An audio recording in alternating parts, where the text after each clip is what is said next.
How to change a fuse on a Husqvarna. Husqvarna makes a wide variety of outdoor power equipment from small handheld 2-cycle power tools to large commercial lawn tractors. Electrical issues are among the toughest to troubleshoot on these devices. Always check for faulty fuses when resolving electrical problems. If an electrical surge goes through the wiring harness, the fuse will stop it by blowing the connection. Fuses are found on equipment with electric starts. The mechanisms are easy to replace. Park the lawn tractor on a hard level surface. Remove the key from the ignition. Open the hood or engine housing. Locate the battery.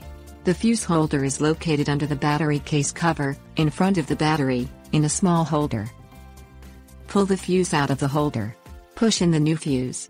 Fuses have their amperage located on top of the fuse. For example, you'll see a 10A or 20A.